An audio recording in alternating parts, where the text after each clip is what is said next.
He got his fiancée pregnant and threw her out. She married the most desired billionaire.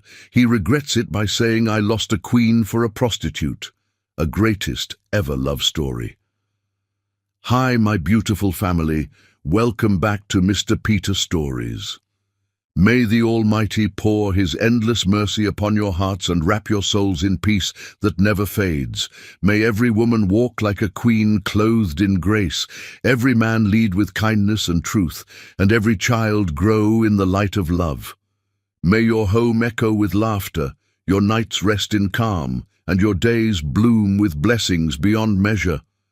I pray that wherever life takes you, God's presence walks beside you, His love fills your path, and His angels guard your every step. May your faith stay strong, your spirit stay gentle, and your heart stay pure through every storm and sunrise. If your heart is true, like the video. If your love is real, write, "I am with Mr. Peter." Some love stories don't begin with butterflies. They begin with lies disguised as promises. And Reese Blunt was about to learn the difference between a man who says forever and a man who means it. The apartment smelled like cinnamon and hope. Reese stood in the tiny kitchen, flour dusting her dark hands as she rolled out dough for the apple pie Bruce Dave claimed reminded him of his childhood. She hummed softly, the kind of melody that comes from a heart too full to stay silent. Through the window, autumn leaves danced in the fading light, and somewhere in the distance, church bells rang, marking the end of another Sunday. "Baby, I'm home!" Bruce's voice echoed through the cramped hallway, and Reese's face lit up like he'd just announced the sun itself had arrived. She wiped her hands on her apron and rushed to him, her smile so genuine it could have melted winter. Bruce caught her in his arms, but his embrace felt different, looser, distracted, like hugging someone while thinking about somewhere else. "I made your favorite," Reese whispered against his chest, breathing in the cologne she'd saved up to buy him last Christmas. "Apple pie, just like you love it," Bruce pulled back, glancing at his phone. "That's great, babe. Really great." But his eyes never left the screen. Reese noticed but swallowed the observation. Love she'd learned from her late mother meant giving people grace when they forgot to be present. "How was your day? You said you had that big presentation." "Exhausting," Bruce muttered, loosening his tie as he walked past her toward the bedroom. "I need to shower. We'll eat after." She stood alone in the doorway, watching him disappear, the warmth of the kitchen suddenly feeling colder. 3 years they'd been together. 3 years of building a life in this small apartment where the pipes rattled and the neighbors argued through paper-thin walls. 3 years of believing that love was enough to build a castle, even if you only had sticks. Reese returned to the kitchen, sliding the pie into the oven. She'd decorated their home with care, plants on every windowsill because Bruce once said he liked greenery. Photographs in mismatched frames, chronicling their journey from strangers to soulmates. Sticky notes with love messages hidden in places he'd find throughout the day. This place was tiny, but it was theirs, or so she thought. When Bruce emerged from the shower, he was dressed in clothes she'd never seen before. A designer shirt with the tag still barely visible under the collar. Pants that probably cost more than their monthly rent. Reese's eyebrows lifted in surprise. "You look handsome," she said carefully. "Where did you get those?" Bruce smoothed down his shirt, admiring himself in their cracked hallway mirror. "Got a raise. Figured it was time I started looking the part, you know. Can't keep showing up to important meetings looking like I shop at discount stores." Reese felt something twist in her chest, but she pushed it down. "That's wonderful about the raise. We could finally fix the heater before winter. I was thinking," Bruce interrupted, not looking at her, "maybe it's time we upgraded more than just my wardrobe." "What do you mean?" He turned to face her, and in his eyes was something she'd never seen before, judgment. "I mean, look around, Reese. We've been stuck in the same place for years. Same apartment, same routine, same everything." "I thought you liked our home," Reese said softly, feeling her hands begin to tremble. "You said it was our kingdom." Bruce laughed, but it wasn't the laugh she'd fallen in love with. This laugh was sharp, cutting. I said a lot of things, back when I didn't know any better. But I'm moving up now, and I need to surround myself with people and things that match where I'm going, not where I've been. The words hung in the air like smoke after a fire. Reese tried to smile, tried to keep the peace, tried to be understanding like her mother had taught her. I can change too. Tell me what you need and I'll... It's not about what I need, Bruce said, his voice hardening. It's about what makes sense. I got invited to a fundraiser gala next month. All the senior partners will be there, with their wives and girlfriends. Women who know how to dress, how to talk, how to carry themselves in those circles. I can learn, Reese insisted, her voice breaking just slightly. I can buy a nice dress. I can... With what money? Bruce shot back. Your daycare salary? Reese, you make barely enough to cover groceries. I'm carrying us financially, and now I'm expected to carry us socially too. The cruelty of his words struck her like a physical blow. Reese worked long hours at the community daycare, pouring her heart into children who came from broken homes, who needed someone to believe in them. She'd never thought of her work as insufficient. She'd thought of it as purpose. I'm sorry, she whispered. Though she didn't know what she was apologizing for, Bruce's phone buzzed, and his entire demeanor changed. His face softened. His lips curved into a smile Reese used to think belonged only to her. He typed quickly, his thumbs flying across the screen, completely absorbed. Who is it? Reese asked, trying to keep her voice light. Just work, Bruce said too quickly, pocketing his phone. Look, I'm going out tonight. Networking event? Don't wait up, but I made dinner. The pie... Save me a piece, he said, already heading for the door. I'll probably be late. And just like that, he was gone. Reese stood in their kitchen, surrounded by the meal she'd prepared with love, and felt the first real crack in her heart. She turned off the oven, watched the golden pie through the glass, and wondered when exactly Bruce had stopped seeing her as his partner and started seeing her as his burden. The apartment felt emptier than it ever had before. She sat at their small dining table, the one they'd bought together from a thrift store and refinished by hand, and tried to remember the moment things changed. When had his touch become mechanical? When had his compliments turned into criticisms? When had we become I? Her phone rang. It was Janelle, her best friend from childhood. Hey girl, just checking on you. Janelle's warm voice filled the silence. You sound tired. Everything okay? Reese wanted to say yes, wanted to protect the image of her perfect relationship, but something in her finally broke. Janelle, I think I'm losing him. What happened? Nothing, everything, I don't know anymore. He looks at me like I'm not enough, like I never was enough, and I keep trying to fix whatever's broken, but I can't figure out what it is. Baby, listen to me. Janelle's voice grew firm. If a man makes you feel like you need to shrink yourself to fit his life, he's not your man. He's your prison. But I love him. I know you do. But does he love you back? Or does he love the idea of someone waiting at home while he builds his empire? Reese didn't have an answer. After they hung up, she sat in the dark, listening to the sounds of the building, other families laughing, arguing, living. She pulled out an old photograph from their first year together. Bruce's arms were wrapped around her, his smile genuine, his eyes full of adoration. The man in that picture looked nothing like the man who'd just walked out their door. What happened to us? She whispered to the empty room.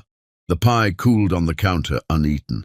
The candles she'd lit burned down to nothing, and Reese Blunt fell asleep at the table, her head resting on her arms, dreaming of a version of Bruce who no longer existed, if he ever had at all.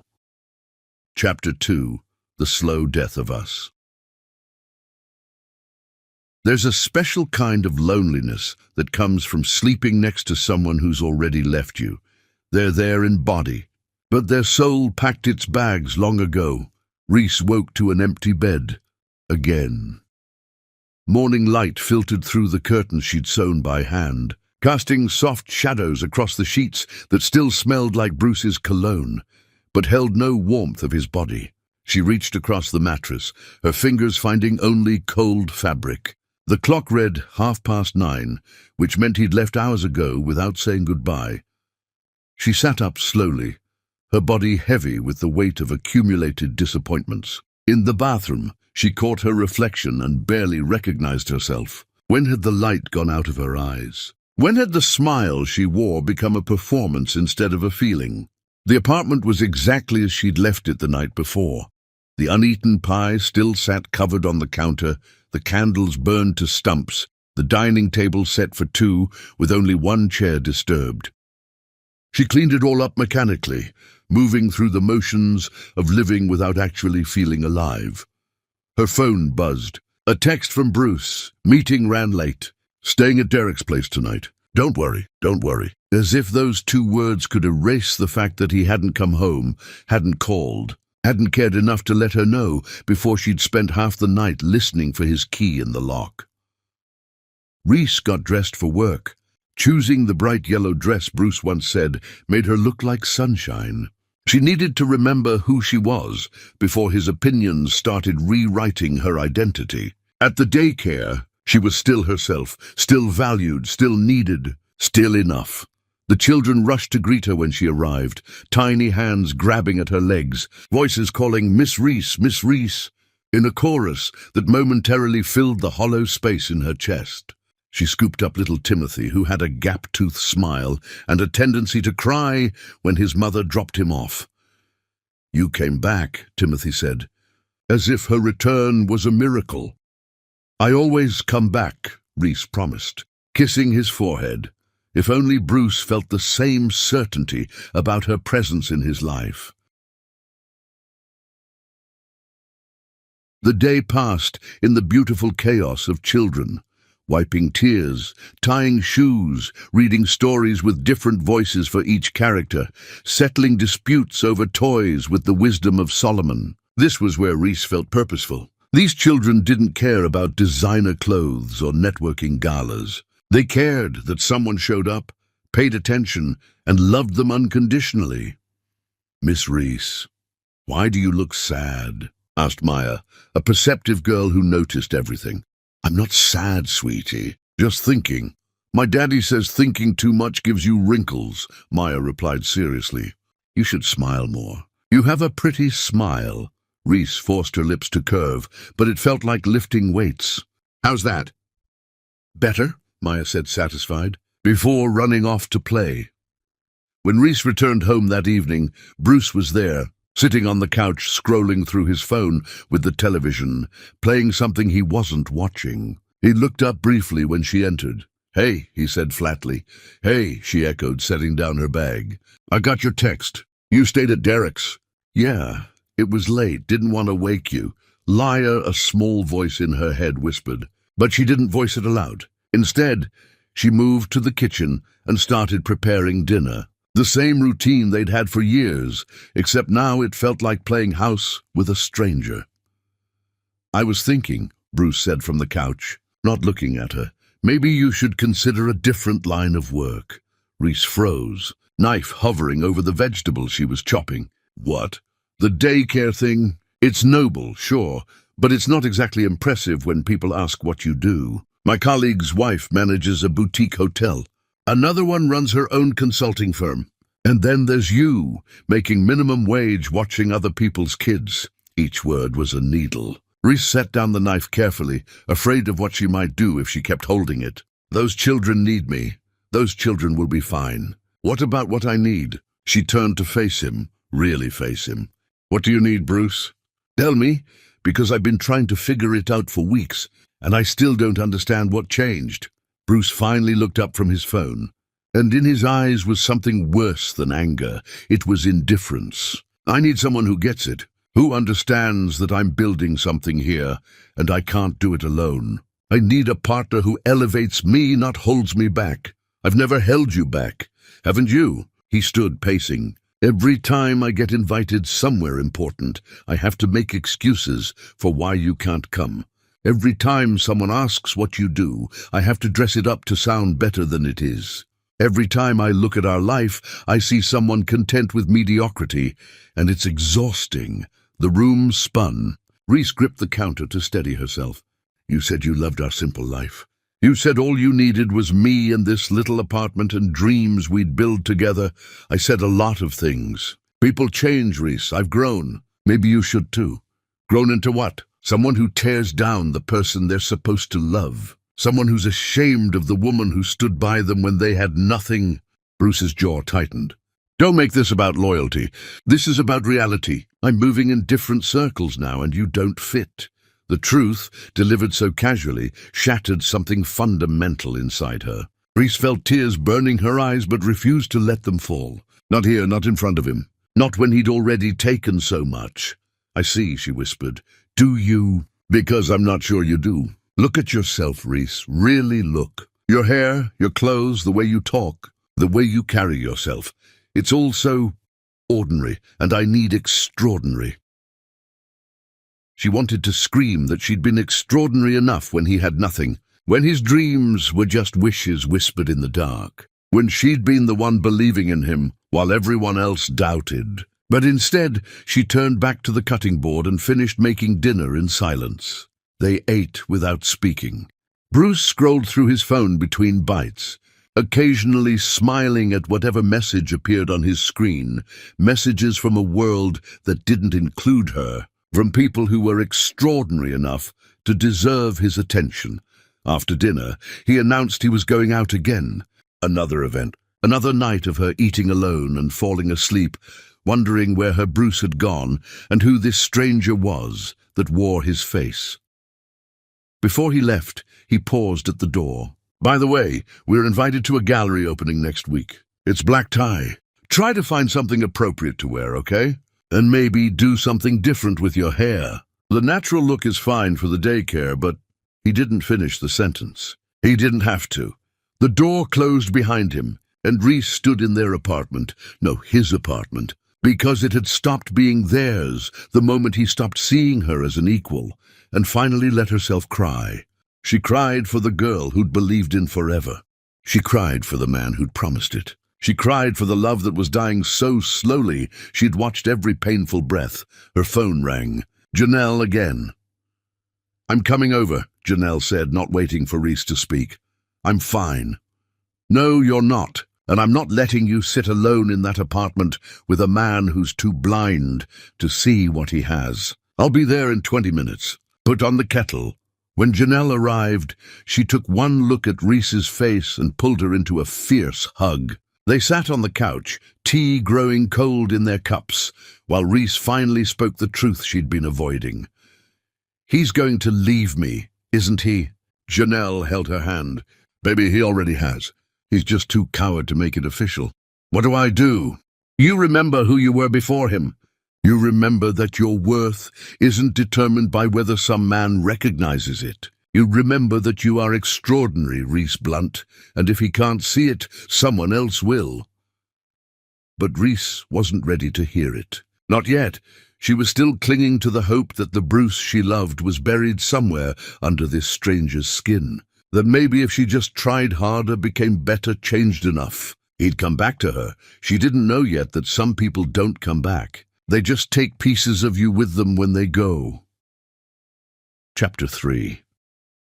The night truth broke. Her hell isn't a place of fire and brimstone. It's a kitchen table where the man you love looks at you with eyes full of hate and tells you the miracle inside you is a mistake.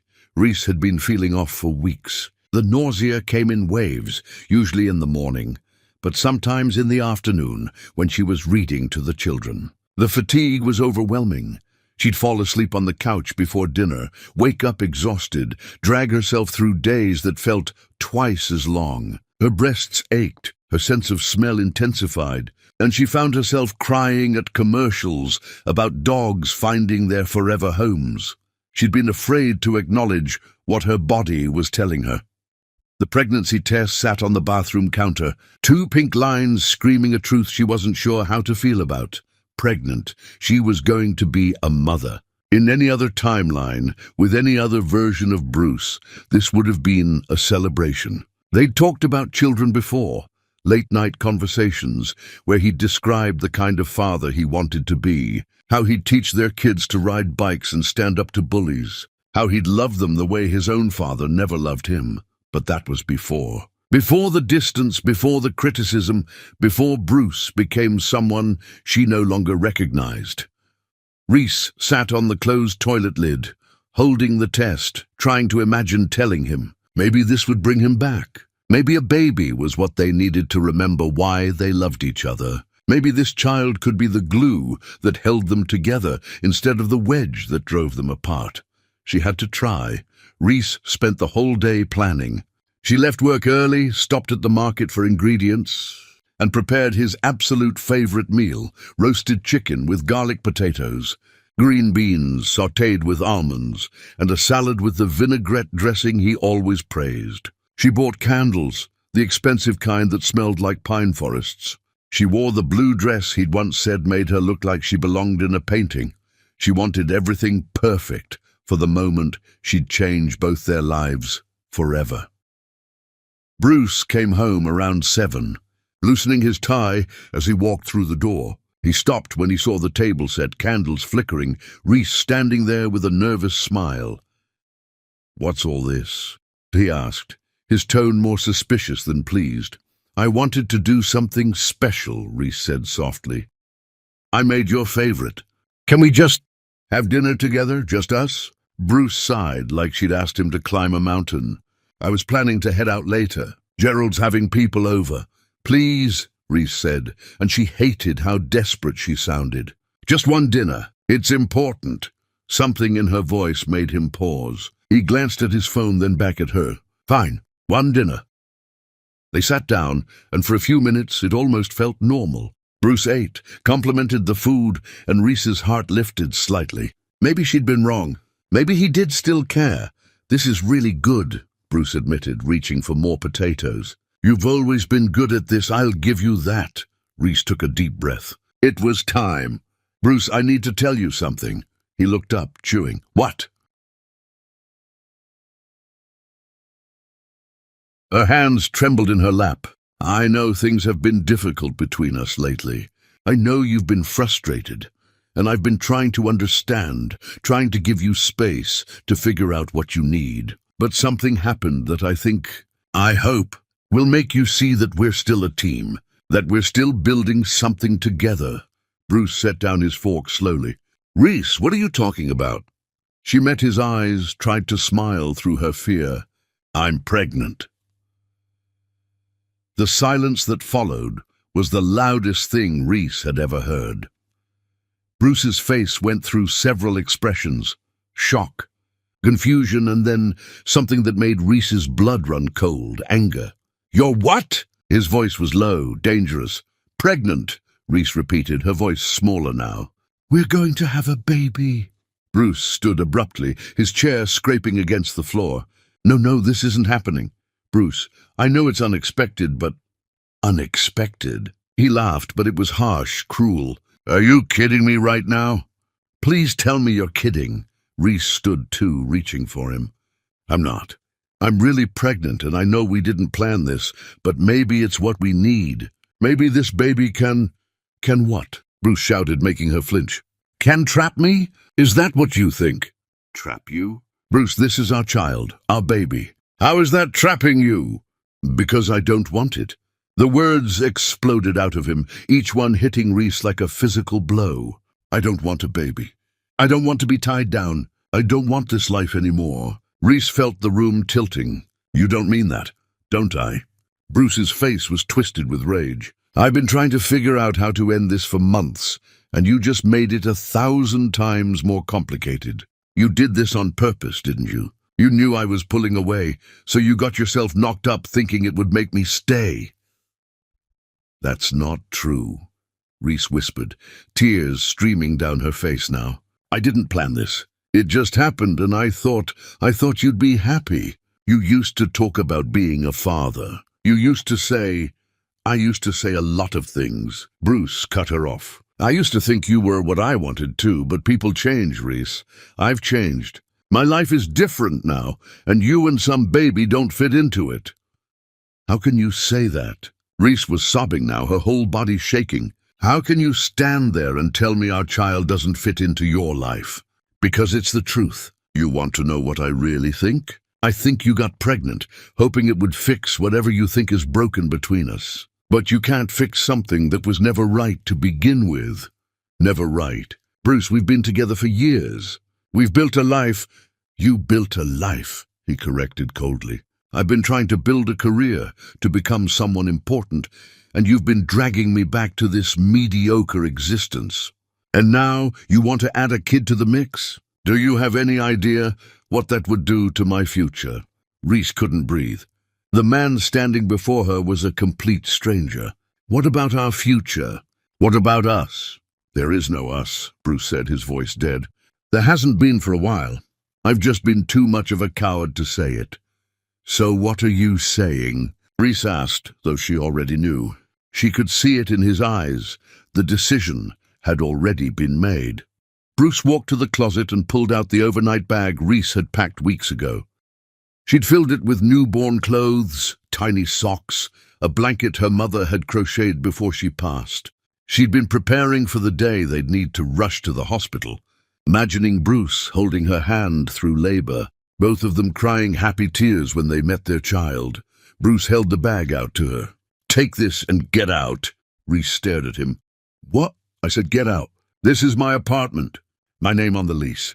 I want you gone. Bruce, please, now!" He shouted so loud the neighbors probably heard through the walls. "Get out of my house. I don't want you here. I don't want that baby. You ruined everything, Reese. Everything I was building, everything I was working toward. You destroyed it all because you couldn't just let me go." Reese grabbed the bag with shaking hands. "I loved you. I gave you everything. And it wasn't enough," Bruce said coldly. "It was never going to be enough." He walked to the door and opened it. Outside, rain poured down in sheets, the sky as dark as the moment felt. Reese looked back at the apartment, their home, their memories, their life, and saw none of it reflected in Bruce's eyes. She stepped into the hallway, and Bruce slammed the door behind her with such force the sound echoed through her bones. Reese stood there, bag in hand, belly carrying a life that had just been rejected before it even had a chance to exist in its father's world, and realized she had nowhere to go. No family left, no savings. She'd spent it all trying to become the woman Bruce wanted. No backup plan, because she'd never imagined needing one. The stairwell lights flickered. Rain pounded against the building's roof. And Reese Blunt walked down those stairs out into the storm and into the darkest night of her life. Behind her, through the thin apartment door, she heard Bruce's phone ring, heard his voice shift from anger to warmth as he answered, "Hey, beautiful, sorry about that. Had to deal with something. Yeah, I'm free now. I'll meet you there." And just like that, Reese understood. There had been someone else all along. Chapter 4. Alone in the storm. Some nights swallow you whole, and this was one of them. Rain like needles, darkness like drowning, and nowhere safe to surface. Reese walked without direction, her feet splashing through puddles that soaked through her canvas shoes. The rain plastering her blue dress to her skin like a second layer of misery. The bag Bruce had shoved at her grew heavier with each step, filled with tiny clothes meant for a future that had just been incinerated. The city at night was different when you were homeless. Streetlights created small islands of visibility in an ocean of shadows. Businesses were shuttered, their windows reflecting nothing but her own bedraggled image. Cars passed without slowing, their headlights briefly illuminating her before leaving her in deeper darkness than before. Where was she supposed to go? Reese's phone buzzed. A text from Bruce. "Left some boxes by the door. Come get your stuff tomorrow between noon and 2. I'll be out." The coldness of it, reducing her entire existence to a 2-hour window for collecting boxes, made her stomach turn. She didn't respond. What was there to say? Her legs finally gave out at a bus stop bench outside a closed coffee shop. She collapsed onto the metal seat, the rain still pouring, and pulled the bag onto her lap like a shield. Inside were tiny white booties, a onesie with yellow ducks, the blanket her mother had made. Reese traced her fingers over her mother's stitches and felt the weight of her absence like a fresh wound. "Mama, I don't know what to do," she whispered to the rain. "You always knew what to do, and I'm so lost without you." Her mother had died giving birth to Reese's younger sister, who'd only lived for 3 days before joining her in heaven. Reese grew up carrying the guilt of being the daughter who survived, the one who'd somehow been worth the cost. And now here she was, pregnant and abandoned, wondering if her child would curse her existence the same way she'd sometimes cursed her own. The cold seeped through her wet clothes and into her bones. She wrapped her arms around her still flat stomach, an instinctive gesture of protection. "I'm sorry," she whispered to the life inside her. "Your daddy doesn't want us, but I promise you, baby, I'll want you enough for both of us. I'll figure this out. But how? With what money? With what plan?" Her phone showed the time, 11:30. Janelle would be asleep, and Reese couldn't bring herself to call anyway. What would she say? That she'd been right? That Bruce really had left? That Reese was now pregnant and homeless in the middle of a thunderstorm? A car turned the corner, its headlights cutting through the rain. Reese expected it to pass like all the others, but instead it slowed, pulling to a stop directly in front of her. It was sleek, black, expensive, the kind of vehicle that didn't belong in this neighborhood at this hour. The window rolled down smoothly, and Reese instinctively stood, ready to run. She'd heard stories about women picked up off streets, about good intentions that masked terrible outcomes. But then a voice emerged from inside the car, gentle and concerned, in a way that made her pause. "Are you all right?" Reese peered through the rain at the driver. He was looking at her with an expression she couldn't quite read. Worry, recognition, something else she couldn't name. "I'm fine," she lied, because what else was she supposed to say to a stranger? "You're soaked through and it's freezing. Please, let me give you a ride somewhere. Anywhere you need to go." "I don't know you," Reese said, her voice shaking from cold and fear. "I'm not getting in a car with someone I don't know." The man hesitated, then slowly opened his door and stepped out. He was tall, dressed in a suit that somehow remained crisp despite the weather, holding an umbrella he hadn't bothered to use for himself. He approached carefully, holding the umbrella over Reese even as rain soaked his shoulders. "My name is Kevin Gibson," he said quietly.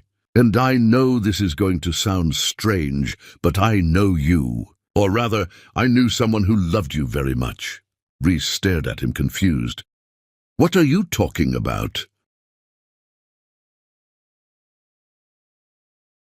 "My mother," Kevin continued, his voice thick with emotion. "She was at St. Catherine's Clinic before she passed. You volunteered there. You sat with her during her final days. You sang hymns and held her hand when I couldn't be there because I was working. You made her last days bearable. And I've thought about thanking you every day since." The memory came flooding back, a frail woman with kind eyes who'd squeezed Reese's hand and called her an angel. Mrs. Gibson, she'd asked Reese to sing Amazing Grace over and over, saying it reminded her of her own mother's voice. Reese had stayed overnight twice, refusing to let Mrs. Gibson die alone when her son was stuck in important meetings across the country. "I remember," Reese whispered. "She was beautiful." "I'm sorry you lost her. I'm sorry I wasn't there more," Kevin said, and there was genuine pain in his voice. "But you were. You gave her something I couldn't, peace. So please let me do this one thing for you. Let me make sure you're somewhere safe tonight." Reese wanted to say no, wanted to maintain her independence, her dignity, something. But she was so tired, so cold, so completely broken that she couldn't find the strength to refuse. "I don't have anywhere to go," she admitted, the words costing her everything. Kevin's jaw tightened. "Then come with me. I have a guest room. No expectations, no obligations. Just a dry place to sleep and warmth. In the morning, we'll figure out what you need. Why would you help me? You don't owe me anything. I owe you everything," Kevin said simply. "My mother died smiling because of you. That's a debt I'll never be able to repay." Reese looked at the car, then back at the empty street, then down at the bag in her arms. Every option felt impossible, but staying here would kill her slowly. At least with him there was a chance. "Okay," she whispered. Kevin held the umbrella steady over her as they walked to the car. He opened the door himself, helped her inside, and carefully placed her wet bag in the back seat like it contained precious cargo. The interior was warm, leather soft, and completely surreal after the harsh reality of the bench. As Kevin drove through the rain-slicked streets, Reese stared out the window at the city passing by. They moved through neighborhoods that got progressively nicer, buildings that grew taller and more elegant, until finally they arrived at a high-rise that looked like something from a magazine. "This is where you live?" Reese asked, her voice small. "It's just a place," Kevin said, as if luxury apartments with doormen and marble lobbies were normal. "Come on, let's get you warm." The elevator ride was quiet, except for the soft jazz playing through hidden speakers. Kevin stood at a respectful distance, never crowding her space, never making her feel threatened. When they reached his floor, the top floor, naturally, he led her down a hallway to a door that opened into an apartment so beautiful it took Reese's breath away. Floor-to-ceiling windows overlooking the city. Furniture that looked expensive but somehow welcoming. Art on the walls that probably cost more than every possession Reese had ever owned combined. And yet Kevin moved through it like it meant nothing. "The guest room is this way," he said, leading her down a hallway. He opened a door to reveal a space twice the size of the apartment she'd just been evicted from, complete with an attached bathroom and a bed that looked like it belonged in a luxury hotel.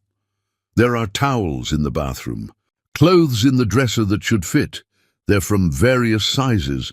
"I keep them for—" He trailed off, then started again. "The door locks from the inside, if that makes you feel safer. There's a phone on the nightstand that connects directly to building security. And in the morning, we'll talk about next steps. Is there anything else you need right now?" Reese shook her head, overwhelmed by the kindness of a stranger when the man who'd promised to love her had shown only cruelty. "Thank you," she managed to say. Kevin nodded. "Rest well, Reese. You're safe here."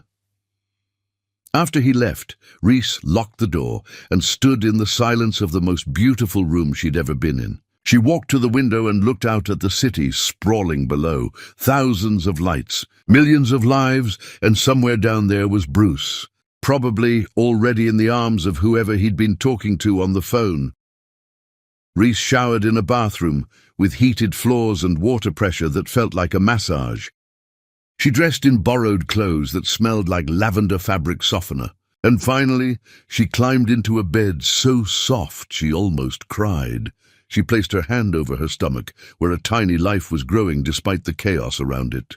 "We survived tonight," she whispered. "That's something, right?" "We survived." Outside the window, the storm finally began to clear. Chapter 5, The Invisible Guardian. They say angels walk among us, and sometimes they drive black cars and pay your rent when you're not looking. Morning light filtered through unfamiliar curtains, and for a moment Reese forgot where she was. Then reality crashed back. Bruce, the rain, the stranger named Kevin, the impossible softness of the bed beneath her. She sat up slowly, her body still aching from yesterday's emotional devastation. On the nightstand, she found a note written in careful handwriting. "There's breakfast in the kitchen whenever you're ready. Take your time, Kay." Reese ventured out cautiously, following the smell of fresh coffee. The apartment looked even more impressive in daylight. Sunlight streaming through those massive windows, casting golden rectangles across hardwood floors, so polished she could see her reflection. Kevin stood in the kitchen, cooking something that sizzled in a pan, dressed more casually now in dark pants and a simple shirt. "Good morning," he said without turning around. "I hope you slept well. I made scrambled eggs and toast, but if you don't eat eggs, I can make something else. I have fruit, yogurt, oatmeal." "Eggs are fine," Reese interrupted softly. "Thank you." They sat at a kitchen island that probably cost more than her yearly salary, eating in comfortable silence. Kevin didn't pry, didn't ask questions, just made sure her plate was full and her water glass never empty. "I need to be honest with you," Kevin finally said, setting down his fork. "I didn't just happen to find you last night." Reese's body tensed. "What do you mean?" "I saw you walking in the rain, and I recognized you immediately from the clinic. I've thought about you often over the years, wondered how you were doing, whether you ever knew how much you meant to my mother. When I saw you out there looking so lost, I couldn't just drive past. So you followed me? I made sure you were safe, Kevin corrected gently. There's a difference. And now I'm going to continue making sure you're safe, whether you let me help directly or whether I do it from a distance. That's not negotiable. Reese didn't know whether to be grateful or frightened. I can't accept charity. It's not charity. It's gratitude. You were there for my mother when she needed someone most. Now let me be here for you. Over the next few days, Kevin kept his word in ways Reese didn't discover until much later. He helped her retrieve her belongings from Bruce's apartment, not by going himself, but by sending professional movers who packed everything efficiently while Bruce wasn't home, sparing Reese the humiliation of another confrontation. He connected her with a lawyer who reviewed her rights, free of charge, helped her find a small studio apartment in a safe neighborhood with rent she could actually afford. Except Reese didn't know Kevin had called the landlord and paid the first 6 months up front, telling them to claim it was a special promotion for new tenants. Every week, groceries appeared at her door. Prenatal vitamins, ginger tea for her morning sickness, fresh fruit, proteins, foods she'd mentioned once in passing that she missed being able to afford. The deliveries always came with generic receipts from a community pantry program Reese had apparently been randomly selected for. She believed it because she needed to believe she could still do this alone. Reese returned to work at the daycare, pouring herself into the children who needed her. But she was constantly exhausted now, the pregnancy draining her energy in waves. She'd lean against walls during nap time, close her eyes while the kids were occupied, push through days that felt like climbing mountains. One afternoon, she fainted. One moment she was bending down to pick up scattered crayons. The next, she was waking up with the daycare director hovering over her.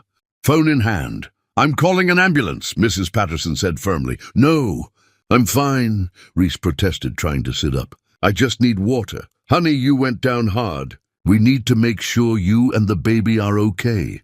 At the hospital, doctors told her what she'd been ignoring for weeks. She was severely anemic and dangerously underweight. The stress was literally eating away at her body, and the baby was starting to suffer.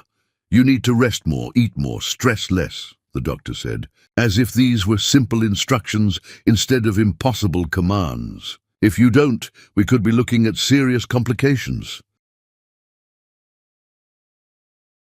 Reese nodded mechanically, wondering how she was supposed to stress less when her entire life was stress. How was she supposed to eat more when groceries cost money she didn't have? How was she supposed to rest more when she had bills to pay and a baby coming and no partner to share the burden? When she left the hospital, Kevin's driver was waiting outside. "How did you—" Reese started. "Mrs. Patterson called me," the driver said calmly. "Mr. Gibson wanted to make sure you got home safely. His name was Thomas, and he'd been Kevin's driver for years. He was older, with kind eyes and a gentle demeanor that reminded Reese of her late grandfather." "I can take the bus," Reese said weakly. "With respect, ma'am." "You just fainted. Mr. Gibson would never forgive me if I let you take the bus. Please, it's no trouble." During the drive, Thomas talked about his own daughter who'd gone through a difficult pregnancy. He didn't pry into Reese's situation, didn't make her feel pitied, just shared his own story in a way that made her feel less alone. "Mr. Gibson is a good man," Thomas said as they pulled up to her building. "Doesn't advertise it, doesn't want credit for it, but he's been helping people quietly for years. If he's taken an interest in your well-being, you're in good hands." "Why would he care so much?" Reese asked. "Just because I was kind to his mother?" Thomas met her eyes in the rearview mirror. "Because that's the kind of man he is. He sees someone struggling and can't not help. It's in his nature." After Thomas drove away, Reese climbed the stairs to her studio apartment, a walk that shouldn't have been difficult, but left her winded and dizzy. Inside, she found another grocery delivery waiting, this one including a note. "Please eat. Please rest. Please let someone care about you. A friend. She knew who the friend was. But Kevin was smart enough never to sign his name, never to make it official, never to make her feel like accepting help meant admitting defeat. That night, Reese made herself a proper meal for the first time in weeks. As she ate, she thought about the strange guardian angel who'd entered her life at its darkest moment. She thought about Thomas's words, about Kevin's quiet kindness, about how some people show love through grand gestures while others show it through groceries and paid rent and making sure you're never truly alone. She placed her hand over her growing belly. "There are good people in the world, baby," she whispered. "Maybe we found one." Outside her window, a black car sat parked across the street, its driver watching to make sure her lights came on, that she made it home safely. Kevin had instructed Thomas to check on her every evening without being obvious about it. Some angels wear wings. Others wear suits and pay rent and make sure you eat. And sometimes they do it all while never asking for a single thing in return. Chapter 6. When Angels Carry You. The human body has limits, and Reese discovered hers on a Tuesday afternoon when the world went black and gravity stopped working. She'd been walking home from the daycare, bags full of papers to grade and crafts to prepare for tomorrow's activities. The sun was setting, painting the sky in shades of orange and pink that reminded her of better times. She remembered thinking how beautiful it was, how her baby would one day see sunsets like this, and then nothing. Her legs simply gave out. One moment she was walking, the next the ground rushed up to meet her and everything went dark. In the void, Reese dreamed of her mother. They were in their old kitchen, her mother's hands covered in flour, humming gospel songs while making biscuits from scratch. "Baby girl," her mother said without looking up, "you're trying to carry too much by yourself. Even the strongest rivers need banks to hold them." "Mama, I don't have banks anymore," Dream Reese replied. "I'm just water spilling everywhere." "That's where you're wrong," her mother smiled, finally meeting her eyes. "Look around you, baby. The banks are there. You've just been too proud to see them." When Reese opened her eyes, she was moving, no, being carried. Strong arms held her securely, and a voice kept repeating her name like a prayer. "Stay with me, Reese, please stay with me." "Kevin." She tried to speak, but her tongue felt thick, her throat dry as desert sand. Above her, the sky spun in dizzying circles. She could hear Kevin talking urgently to someone. "Yes, she's breathing, but barely conscious. I'm bringing her in now. Have a team ready. Kevin?" Reese managed to whisper. His face appeared above hers, and the naked fear in his eyes shocked her more than the fact she'd collapsed. "Don't try to talk. You're going to be okay. You and the baby are going to be okay. I promise." Reese wanted to ask how he'd found her, why he was here, but darkness pulled her under again. The next time she woke, she was in a hospital bed. Machines beeped rhythmically around her. IV tubes snaked into her arm, and Kevin sat in a chair beside her bed, looking like he'd aged a decade in a day. His suit jacket was draped over the chair, his shirt sleeves rolled up, and there was blood on his collar. Her blood, she realized. "You're awake," he said, relief flooding his features. He stood immediately, pressing the call button for the nurse. "How do you feel?" "Ah, heavy," Reese croaked. "What happened?" "You collapsed. Severe anemia, dehydration, malnutrition. The doctor said your body was shutting down because you weren't taking care of yourself." His voice cracked slightly. The baby's heartbeat was dangerously weak. Reese's hands flew to her stomach. "The baby is okay," Kevin assured her quickly. "Stable now." "But it was close, Reese. Too close."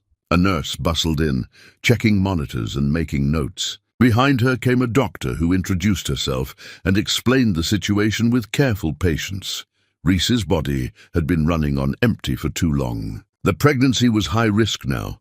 She needed complete rest, proper nutrition, and someone to monitor her constantly. "I'll be fine," Reese insisted weakly. "I just need to—" "You need to stop," Kevin interrupted, his voice firm but gentle. "You need to let someone help you before you kill yourself trying to do everything alone." After the doctor left, Reese and Kevin sat in silence. Finally, she asked what she'd been wondering since she woke up. "How were you there? How did you know I'd collapse?" Kevin looked uncomfortable, choosing his words carefully. "Thomas has been doing evening checks, making sure you got home safely. He called me when he saw you fall. I was only a few blocks away. You've been having me followed." "I've been making sure you're safe," Kevin corrected. "There's a difference. That's what stalkers say. Stalkers have bad intentions. Mine are simply to ensure you don't die on a sidewalk because you're too stubborn to accept help." His voice softened. "Reese, you're killing yourself. Can't you see that? And I'm doing what I have to do." "Why? Why does it have to be this hard? Why won't you let me help you properly, instead of these scraps of assistance you pretend not to notice?" Reese turned her face away, tears sliding down her cheeks. "Because if I accept help, it means admitting I failed. It means Bruce was right, that I wasn't strong enough, that I needed someone to take care of me, that you're human." Kevin moved closer, his voice intense. "Reese, needing help doesn't make you weak. It makes you smart enough to recognize when the load is too heavy to carry alone. You don't understand. Then explain it to me." Reese closed her eyes. "My whole life, people have left. My father left before I was born. My mother died having my sister, and my sister died 3 days later. I grew up in foster care, being passed around to people who saw me as a paycheck. The only person who ever made me feel wanted was Bruce, and he threw me away the second I became inconvenient. I'm alone, Kevin. I've always been alone. And accepting your help, letting myself depend on you, what happens when you leave too? What happens when you decide I'm not worth the trouble anymore?" The room fell silent, except for the steady beep of monitors. Kevin sat on the edge of her bed, careful not to disturb the IV lines. "I watched my mother die slowly over 3 months. Every day I'd visit, and every day there'd be some new indignity, pain she couldn't escape, treatments that made her sicker, hope that evaporated like morning dew. Do you know what she talked about during those final days?" Reese shook her head. "You. She talked about the volunteer who sang hymns, who held her hand, who made her laugh even when laughing hurt. She said you were proof that angels existed. And on her last night, when I finally managed to fly back from a meeting that couldn't wait, except it absolutely should have waited, she made me promise something." "What?" Kevin met her eyes.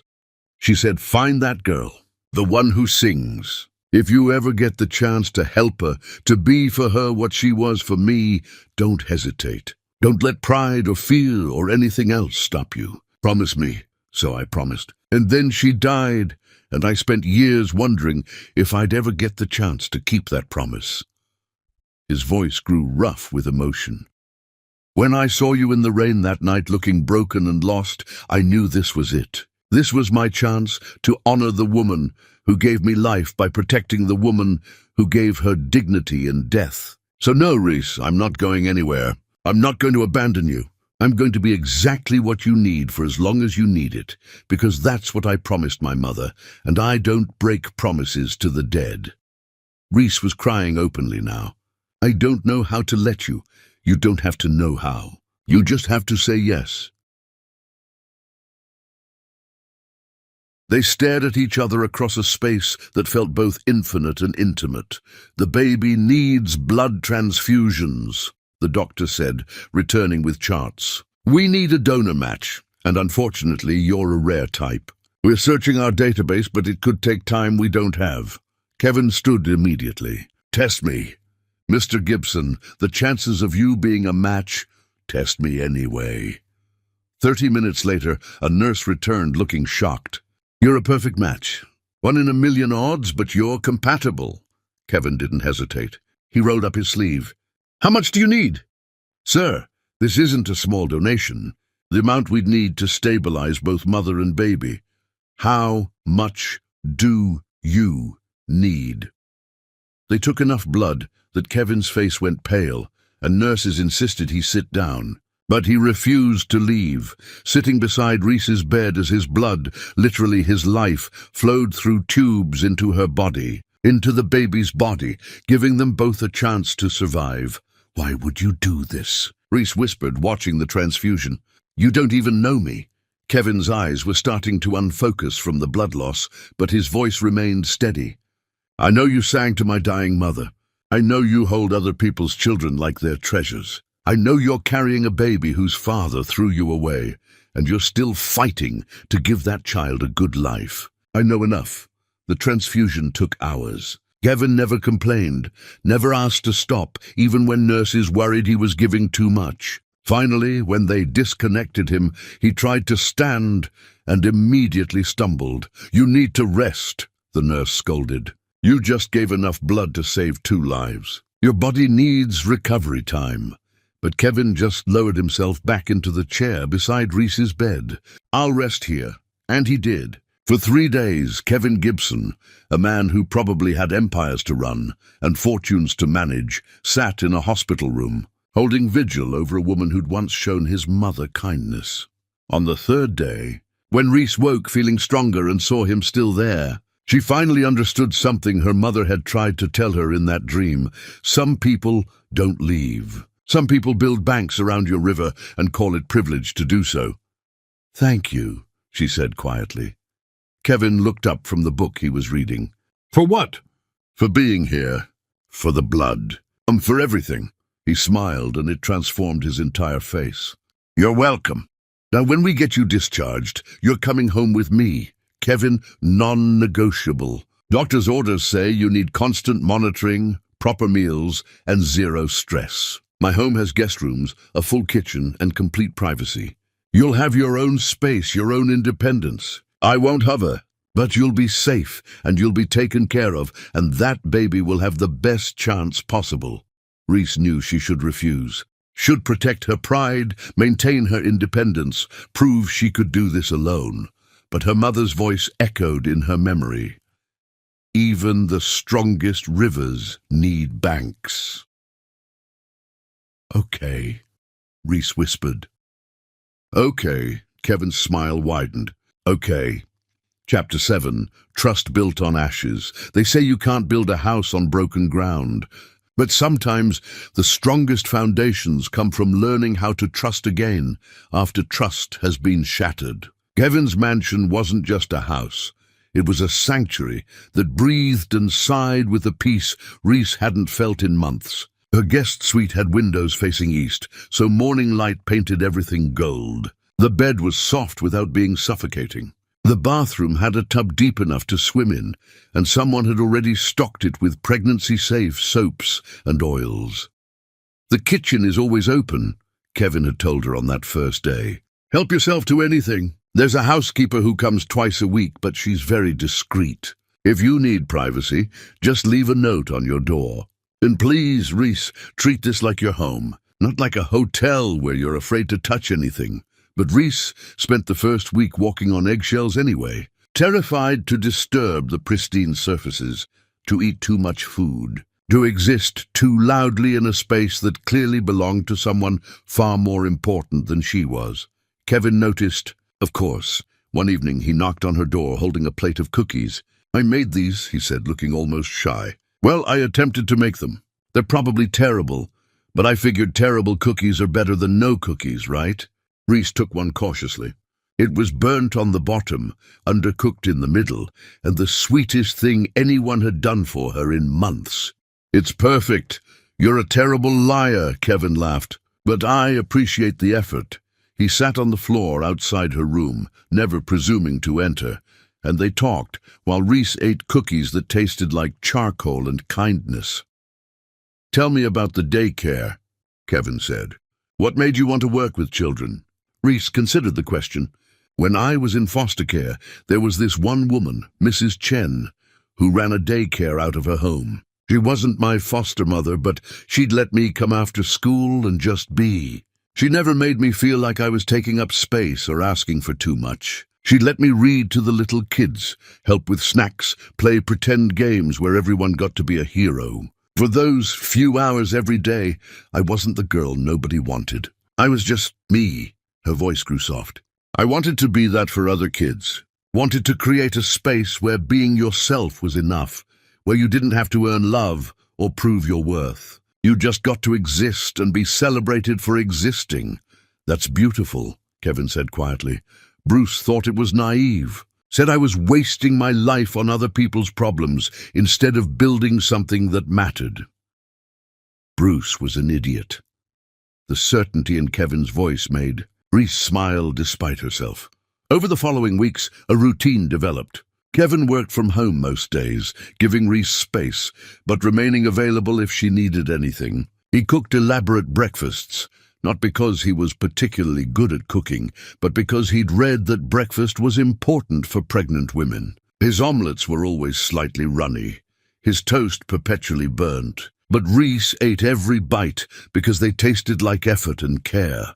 He'd leave books on her nightstand, not self-help books or parenting manuals, but novels about adventurous women and poetry that made her cry, and memoirs by people who'd survived impossible things. He'd adjust the thermostat before she even realized she was cold. He'd play soft jazz in the evenings because he'd noticed it relaxed her. Most importantly, he asked her questions, not invasive ones about her past or her pain, but simple ones about her present. What did she think about the sunrise that morning? Did she prefer strawberries or blueberries? What song made her smile? What dream did she have that had nothing to do with survival and everything to do with joy? Kevin was teaching her, slowly and patiently, that someone could care about her without needing anything in return. The baby's first real kick came on a Wednesday.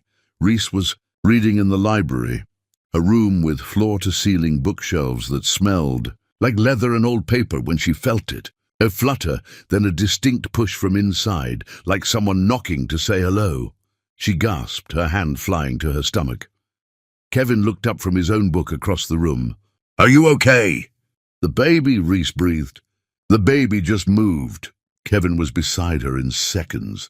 "Are you in pain? Should I call the doctor?"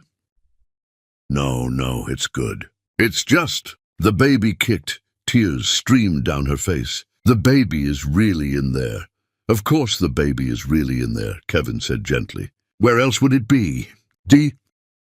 I know, but it's different when you can feel it. When it's not just something the doctor tells you or something you see on an ultrasound. It's real. There's a whole person inside me, Kevin, and they just said hello." Kevin's expression softened into something achingly tender. "Can I?" He gestured toward her stomach, leaving the question unfinished. Reese nodded, taking his hand and placing it over the spot where she'd felt the movement. They waited in breathless silence, and then it happened again, a small bump against Kevin's palm. His face transformed with wonder. "Oh," he whispered. "Oh, hello there, little one." And then Kevin Gibson, this composed man who ran businesses and commanded rooms, started crying. "I'm sorry," he said, trying to wipe his eyes. "I don't know why I'm..." "Don't apologize," Reese said, crying too. "This is the first time anyone has celebrated this baby being alive. Bruce made me feel like it was a curse, but you're crying because you felt it kick. You're crying because it's real, and that matters more than you know." From that moment on, Kevin talked to the baby constantly. He'd sit beside Reese in the evenings, his hand resting lightly on her growing belly, telling stories about his childhood, or describing the world waiting outside, or making ridiculous promises. "When you're old enough, I'm going to teach you to ride a bike," Kevin said one night. "And I'm going to be the kind of person who runs behind you holding the seat until you find your balance. And then I'm going to let go without telling you, because that's when you truly learn to fly. And when you fall, because everyone falls, I'm going to be right there to help you back up and remind you that falling just means you were brave enough to try." Reese listened to these promises, these commitments to a child that wasn't his, and felt something shifting in her chest. Trust maybe, or hope, or the beginning of understanding that not everyone who enters your life plans to exit dramatically. One evening, while Kevin was making his signature terrible cookies, Reese found photographs in the library. His mother's face smiled up from frames, a beautiful woman with Kevin's eyes and a warmth that radiated even through glass.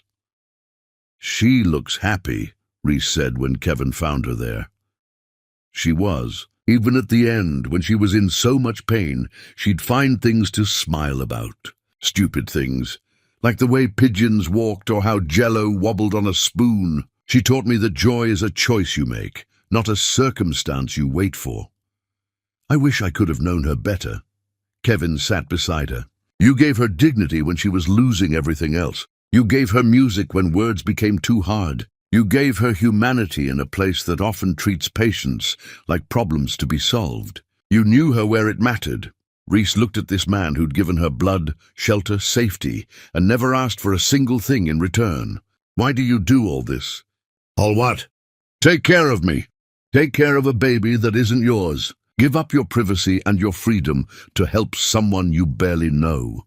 Kevin met her eyes steadily. Because my mother taught me that the most important thing you can do in life is show up for people when they need you. Not when it's convenient, not when you'll get credit, but when they're drowning and need someone to throw them a rope. You were my mother's rope. I'm trying to be yours. The words settled between them like a promise. Thank you, Reese whispered. Stop thanking me. You being here, letting me do this, you're giving me purpose. You're helping me keep a promise to the woman who gave me life. If anything, I should be thanking you. That night, Reese dreamed of her mother again. They were walking through a garden where flowers bloomed impossibly large and bright. You found your Banks. Baby girl, her mother said, squeezing her hand. He's just being kind. Mama, it doesn't mean. It means exactly what it looks like. He's building a home for your heart. Question is, are you brave enough to move in? Reese woke with her mother's words echoing in her ears, wondering if maybe, just maybe, she was. Chapter 8. The Father Who Chose Them. Love isn't always born from biology. Sometimes it's built in midnight diaper changes, whispered lullabies, and the choice to show up every single day. Labor came 3 weeks early, sharp and sudden as lightning. Reese woke at 2 a.m. with pain that stole her breath. She stumbled from her bed, clutching her stomach, trying to convince herself it was false labor, just practice contractions, nothing to panic about. Then her water broke, soaking through her nightgown and pooling on the hardwood floor. Kevin, she called out, her voice strangled with fear. Kevin! He appeared in a doorway within seconds, wearing pajama pants and nothing else, hair disheveled from sleep. One look at her face, and he was in full motion, grabbing the hospital bag they'd packed weeks ago, helping her change clothes, calling ahead to the hospital, keeping his voice steady even though his hands shook. You're okay, he said, more to himself than to her. You're both going to be okay. The drive was a blur of streetlights and contractions. Kevin held her hand while driving, talking to her constantly. Breathe with me, Reese. In through your nose, out through your mouth. Good. You're doing so good. We're almost there.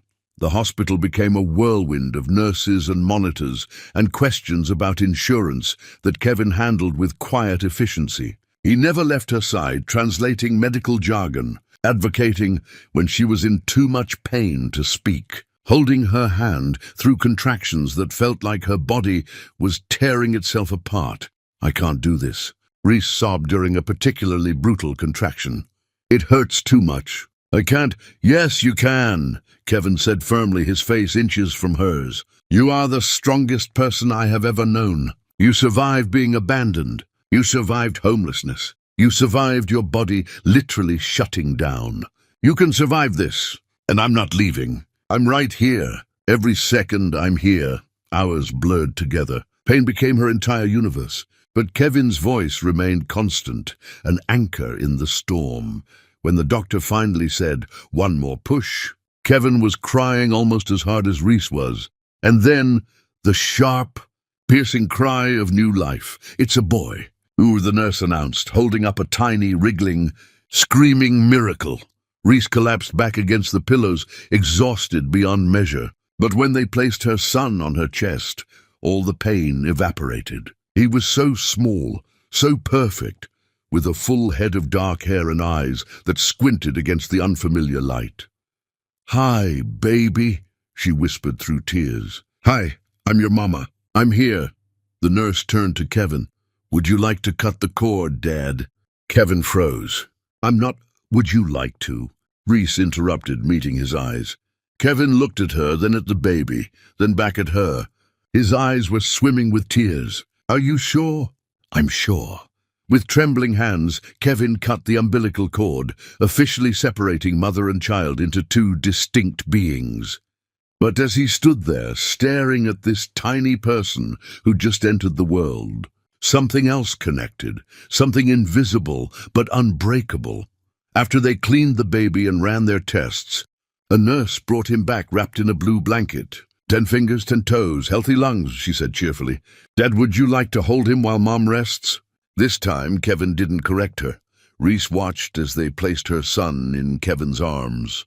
The baby looked impossibly small against Kevin's broad chest, a fragile bundle of possibility. Kevin stared down at the infant with an expression Reese had never seen before.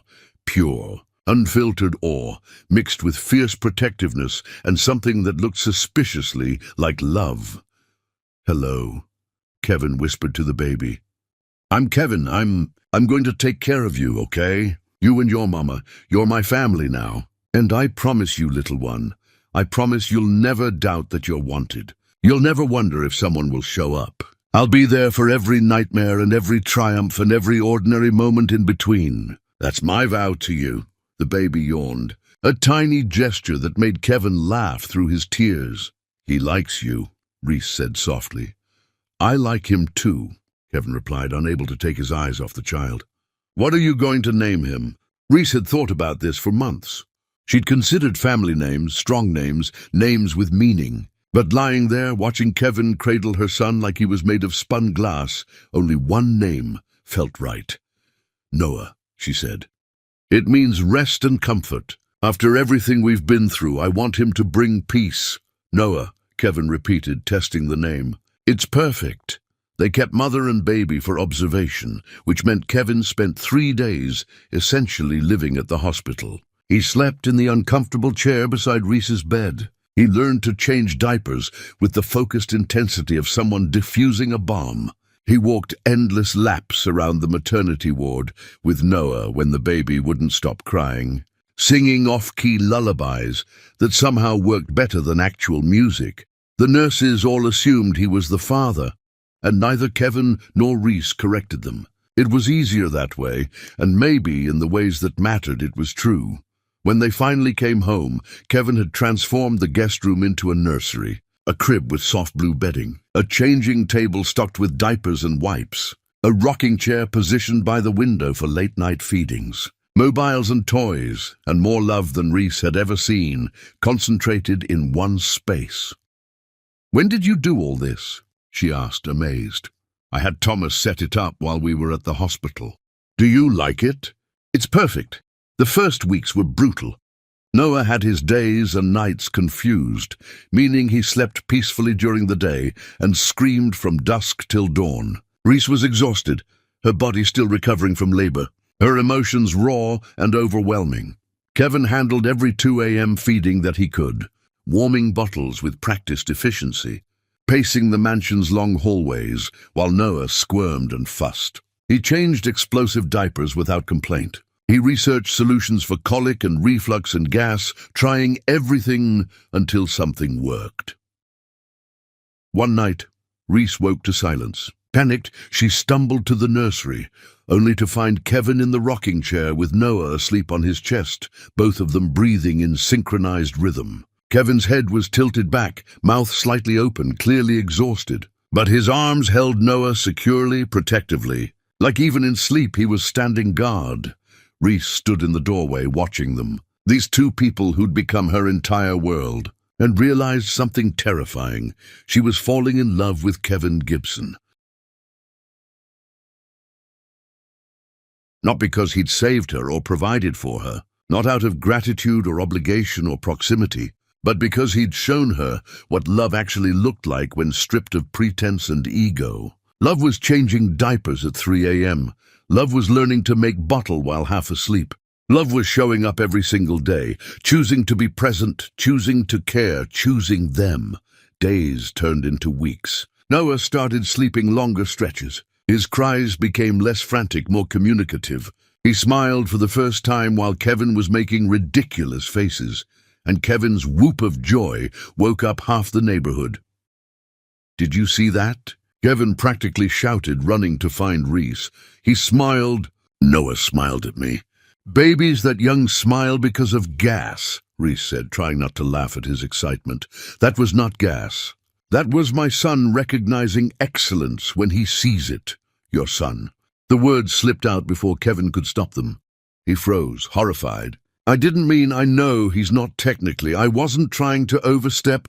"Kevin," Reese interrupted gently, "you've been more of a father to Noah in these few weeks than most biological fathers are in a lifetime. If you want to call him your son, call him your son." Kevin looked at her, then at Noah, then back at her. "What are we doing here, Reese?" "What do you mean?" "I mean, you're living in my house. I'm helping raise your child. We're functioning as a family, without actually being one. Eventually, we need to talk about what this is, what we are." Reese's heart hammered in her chest. "What do you want us to be?" Kevin set Noah gently in his bassinet before turning to face her fully. "I want to be the person you come home to. I want to be the one who helps with homework and attends parent-teacher conferences. I want Noah to call me Dad, not because of biology, but because I earned the title through showing up every single day. I want—" He took a breath, steadying himself. "I want you, Reese, not as some project I'm helping with or debt I'm repaying. I want you because when I look at you, I see home. I see the rest of my life, and it looks like this, messy and beautiful and real." Tears streamed down Reese's face. "I'm terrified." "Of what?" "Of trusting this. Of believing it's real. Of letting myself need you, only to discover it was temporary all along." Kevin crossed the space between them, taking her hands in his. "I'm not Bruce. I'm not going to wake up one day and decide you're not enough. You are more than enough. You always have been. And yes, maybe I started helping you because of a promise to my mother, but I'm staying because of a promise to myself, to never let you doubt your worth again." "What if I'm not ready?" "Then I'll wait. I'll wait as long as you need because you're worth waiting for." And there, in a nursery at 4 in the morning, with their son sleeping peacefully between them, Reese took her first real step toward healing. She chose to believe him. Chapter 9, Rebuilding a Queen. There's a difference between surviving and living, and Kevin was about to teach Reese the geography between the two. Morning arrived with autumn light streaming through kitchen windows, where Reese sat feeding Noah, her hair uncombed and eyes tired but peaceful. Kevin had already made coffee, still terrible, still burnt, still the sweetest gesture, and was attempting pancakes with the determination of someone convinced practice would eventually yield results. "I have something to show you today," Kevin said, flipping a pancake that looked more like modern art than breakfast. "If you're feeling up to it." "Show me what?" "A surprise. But you have to trust me." Reese studied his face, reading nothing but excitement there. "Okay, I trust you." They drove through neighborhoods that grew progressively more familiar until Reese's breath caught in her throat. She knew these streets. She'd ridden her bicycle down this very road as a child, had walked to school along that sidewalk, "Kevin, what are we doing here?" He pulled up in front of a small house with chipped paint and an overgrown garden. Reese's childhood home, the place where her mother had lived and died, where Reese's earliest memories lived in the walls, where everything she'd lost had once existed. "It was foreclosed years ago," Reese said, her voice hollow. "Sold to someone who probably tore it down. Actually," Kevin said quietly, "someone who bought it and kept it exactly as it was, hoping that someday the right moment would come to give it back to its rightful owner." He pulled out a set of keys and placed them in her trembling hands. "Kevin, what did you do?" "I found out who bought it. Made them an offer they couldn't refuse. Had it cleaned and repaired, but left everything else untouched. It's yours again, Reese. Your mother's house is yours." Reese couldn't move, couldn't breathe, couldn't process what he was saying. "Come on," Kevin said gently, taking Noah from her arms. "Let's go inside." The front door opened with a creak that sounded like hello. Inside, the house smelled like lemon polish and memories. Everything was exactly as Reese remembered. The floorboards that squeaked in the hallway, the kitchen with its yellow curtains, the living room where her mother used to read stories before bed. Reese walked through rooms like a ghost visiting her past. In the kitchen, she found her mother's recipe box sitting on the counter, full of handwritten cards in the familiar looping handwriting she'd almost forgotten. In the living room, the photographs were back on the mantel. Her mother's smile, Reese as a gap-toothed child, her baby sister's only picture. "How did you get these?" Reese whispered, holding the photo of her mother. "I tracked down the estate sale company. Bought back everything they'd sold. It took some time, but I found most of it." In her old bedroom, Reese found her childhood bed with the quilt her grandmother had sewn. On the nightstand was the music box that played "You Are My Sunshine," still wound and ready to sing. She sat on that bed and finally let herself break open. All the years of loss, all the accumulated grief, all the pieces of herself she'd locked away just to survive, they all came pouring out in great heaving sobs that shook her entire body. Kevin sat beside her, Noah cradled against his chest, and let her cry. "I thought I'd never feel this again," Reese finally managed to say. "This feeling of home, of belonging somewhere, of having roots. You do belong. You've always belonged. The world just made you forget for a while." Over the following weeks, something shifted in Reese. With her mother's house returned, she began returning to herself too. She started taking night classes to finish her degree in early childhood education, something she'd abandoned when Bruce demanded all her time and energy. Kevin arranged childcare, drove her to campus, stayed up quizzing her for exams. "You don't have to do this," Reese told him one evening while studying. "I want to. Watching you chase your dreams feels like watching flowers bloom. Why would I miss that?" Reese also discovered that Kevin had quietly paid off every debt Bruce had left her with, the credit cards she'd maxed trying to elevate herself, the medical bills from her collapse, the loans she'd taken just to survive. Letters marked "paid in full" arrived weekly, each one another weight lifted from her shoulders. "Kevin, this is too much. It's not nearly enough. Those debts weren't yours to carry. Bruce made them while making you feel inadequate. I'm just correcting the record. You were never the problem." He was. With financial stability came breathing room to actually live instead of just survive. Reese started painting again, something she hadn't done since childhood. She filled canvases with swirls of color that expressed things words couldn't reach. Kevin would watch her work, Noah on his hip, both of them mesmerized by her creativity. "You're talented," Kevin said one evening, studying a painting of a woman emerging from storm clouds into sunlight. "It's just for fun." "No, it's cathartic. There's a difference." Reese's confidence slowly rebuilt, brick by careful brick.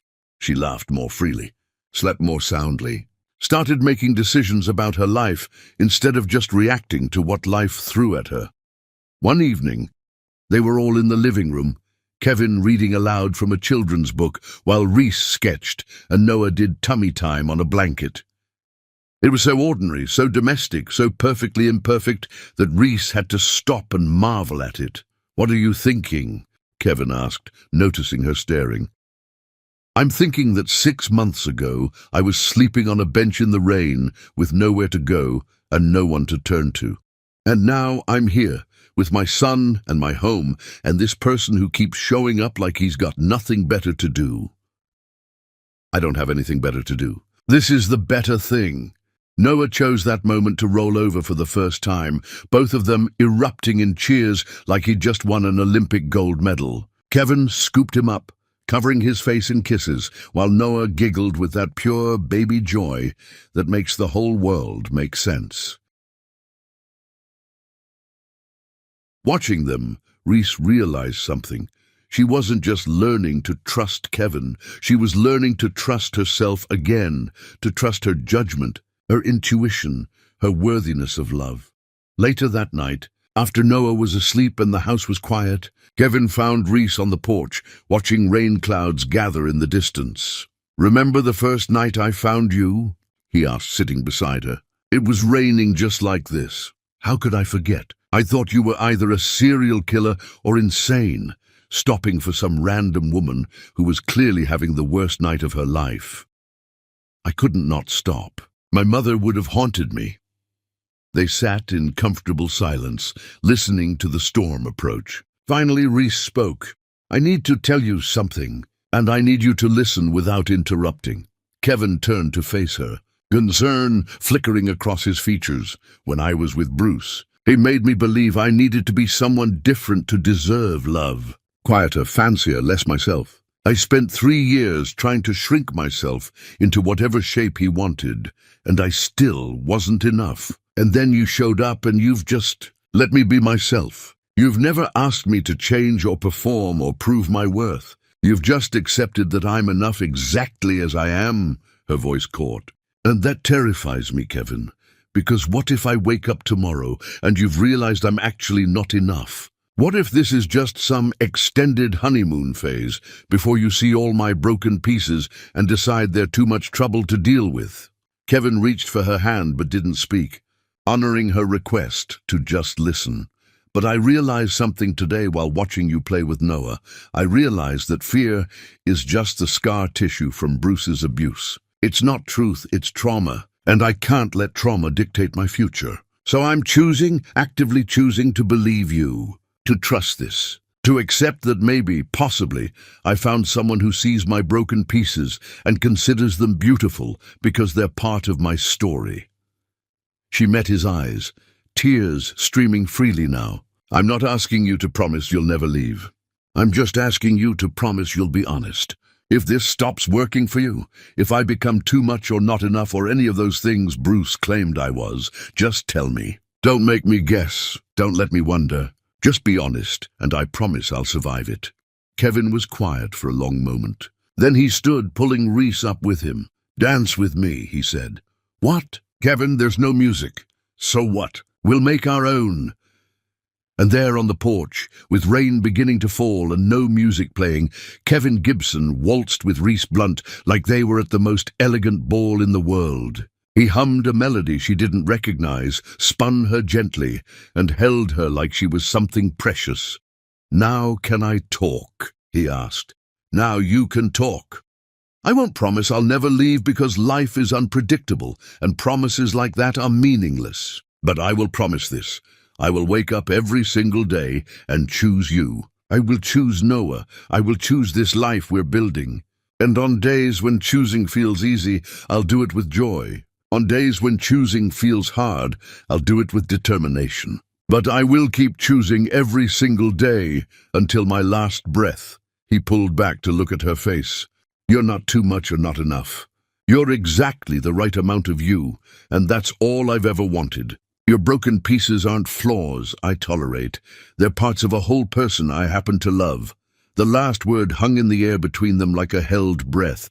"You love me," Reese whispered. "I love you. I love the way you sing to Noah, even though you claim you can't carry a tune. I love how you eat pancakes even when they're burnt, just so I don't feel bad. I love your laugh and your strength and your stubbornness and your kindness. I love that you chose to survive when survival seemed impossible. And I will keep loving you every day if you'll let me."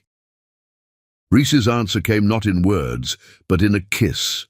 Her first real kiss since Bruce. Her first kiss that felt like coming home instead of begging for acceptance. Her first kiss that tasted like rain and hope and new beginnings. When they finally pulled apart, both breathless, Kevin rested his forehead against hers. "Was that a yes?" he asked. "That was a yes," Reese confirmed. Thunder rumbled in the distance, but inside everything finally felt calm. Chapter 10, The Wedding That Broke a Man. The greatest revenge isn't destruction. It's building a life so beautiful that those who abandoned you can only watch from behind locked gates while you walk into forever. The garden Kevin chose for their wedding was where his mother used to bring him as a child. White roses climbed ancient trellises, creating natural archways that led to a clearing where sunlight filtered through oak trees like benediction. It wasn't grand or ostentatious, it was intimate, honest, real. Noah, now sitting up and babbling consonants that almost sounded like words, wore a tiny suit that made him look like the world's smallest businessman. Kevin had spent 45 minutes that morning trying to get the baby's hair to lay flat before Reese finally said, "He's perfect exactly as he is," and kissed both their foreheads. Reese's dress was simple elegance, cream fabric that flowed like water, her natural hair crowned with fresh flowers, her mother's pearls at her throat. She'd gained back the weight she'd lost during her lowest moments. Her eyes held light again. She looked like herself, finally, after so long pretending to be someone else. "You're radiant," Janelle whispered, adjusting Reese's veil. "Are you ready?" "I am. For the first time in my life, I actually am." There was no father to walk her down the aisle, no family to fill the front rows. But there was Kevin, standing beneath the rose arbor with Noah in his arms, and tears already streaming down his face. There was Janelle, who'd never stopped believing Reese deserved better. There were the children from the daycare and their families, people who'd known her kindness long before Kevin entered her life. And there was something else, something none of them expected. Outside the garden gates, uninvited and unwelcome, stood Bruce Dave. He looked terrible. The designer clothes were gone, replaced with wrinkled pants and a stained shirt. His hair was unkempt, his face unshaven, his eyes hollow with something that looked like madness mixed with regret. He gripped the iron gates like a prisoner watching freedom through bars. Kevin's security had spotted him hours ago and asked whether to remove him. Kevin had looked at Reese, letting her decide. "Let him watch," Reese had said quietly. "Let him see what he threw away." Now, as music began to play, not a traditional wedding march, but Amazing Grace, the same hymn Reese used to sing to Kevin's mother, Reese walked down the aisle alone. Not because she lacked someone to give her away, but because she was giving herself. She was choosing this, claiming this, walking toward her future on her own 2 feet. Kevin watched her approach with an expression that made every woman in attendance sigh. When she reached him, he shifted Noah to one arm and took her hand with the other. "Hi," he whispered, like they were the only 2 people in the world. "Hi yourself," Reese whispered back. The ceremony was short but meaningful. They'd written their own vows, promises that had nothing to do with tradition and everything to do with truth. Kevin spoke first, his voice steady despite his tears. "Reese, when I found you in that rain, I thought I was saving you. But you've spent every day since teaching me that you never needed saving. You needed witnessing. Someone to see your strength, your grace, your unbelievable capacity to love even after love had hurt you so badly. You've made me a better man by letting me be part of your life. You've made me a father by trusting me with your son. And you've made me believe in love again by showing me what it looks like when it's real. I promise to choose you every single day. I promise to be honest even when honesty is hard. I promise to protect your heart the way you've protected mine. I promise to be the father Noah deserves and the partner you've always deserved. This is my vow, and I'll keep it until my last breath." Reese's hands trembled as she spoke. "Kevin, I came into your life broken, and you never tried to fix me. You just sat with me in the broken places until I was ready to put myself back together. You showed me that love isn't about grand gestures or expensive things. It's about showing up at 2 in the morning when the baby won't stop crying. It's about making terrible pancakes because you read that breakfast is important. It's about seeing someone at their absolute worst and saying, 'I still choose you.' You've given Noah a father, but more than that, you've given me myself back. I promise to choose you too. I promise to trust this love even when fear tells me not to. I promise to build a life with you that honors both our pasts while celebrating our future. This is my vow, and I mean it with everything I am." The officiant smiled. "By the power vested in me, I now pronounce you husband and wife. Kevin, you may kiss your bride." And Kevin did, bending to kiss Reese with a tenderness that made the entire gathering erupt in applause. Noah, sandwiched between them, reached up and grabbed both their faces, making everyone laugh through their tears. When they turned to face their guests as husband and wife, Reese's eyes inadvertently found Bruce through the gates. He'd sunk to his knees, his hands still gripping the iron bars, his face a portrait of devastation. The wealthy woman who'd lured him away had left him the moment his money ran out, which happened quickly after his company discovered he'd been embezzling funds to maintain her lifestyle. He'd lost everything, his job, his reputation, his prospects, but none of that compared to what he was losing now, watching the woman he'd discarded marry a man who cherished her. Bruce watched Kevin lift Noah high, making the baby giggle with pure joy. He watched Reese's face glow with happiness she'd never shown when she was with him. He watched them walk down the aisle together, a family built on choice rather than obligation, on love rather than convenience. "I threw away a queen," Bruce whispered to the empty air, his voice breaking, "for a woman who was never mine. I destroyed everything real for something fake, and now I have nothing while she has everything." No one heard him. No one cared. The wedding party moved on to celebrate, leaving Bruce alone with his regrets and the locked gates between him and the life he could have had. Inside the garden, under string lights that twinkled like earthbound stars, Kevin and Reese danced their first dance while Noah dozed on Janelle's shoulder. The song was one they'd chosen together, At Last, by Etta James, because it captured the feeling of finally finding home. "Are you happy?" Kevin asked, spinning Reese gently.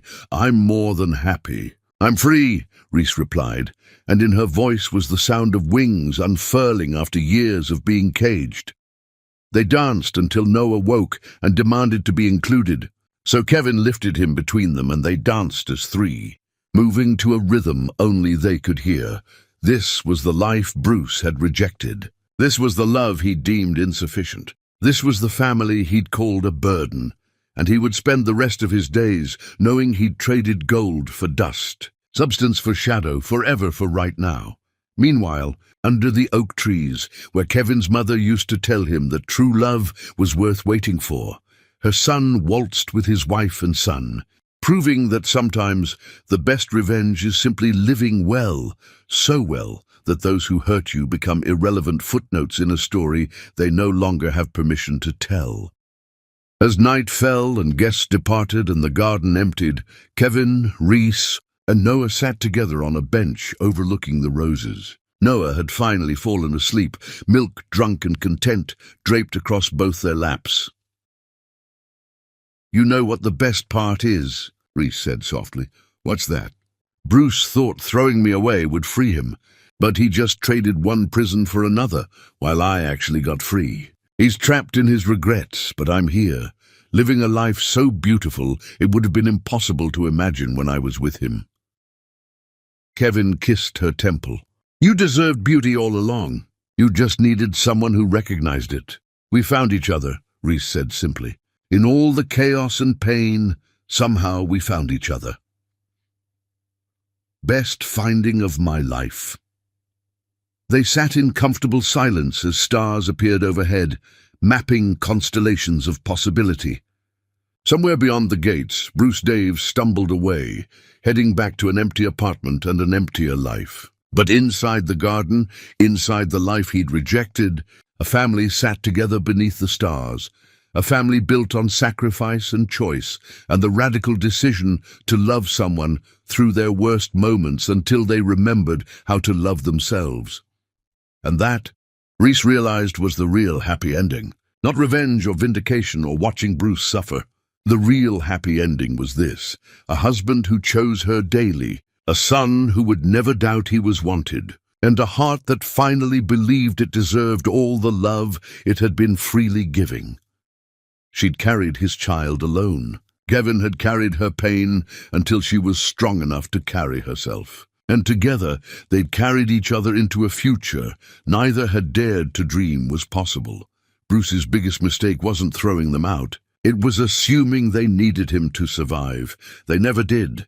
They just needed to find each other.